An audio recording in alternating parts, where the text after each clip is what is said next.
Man kan blive tørstig af at studere journalistik. Derfor har Journalisthøjskolen en watercooler, og den bliver brugt.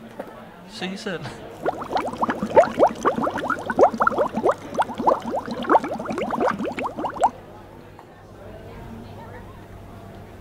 Det er dejligt at have en watercooler på Journalisthøjskolen.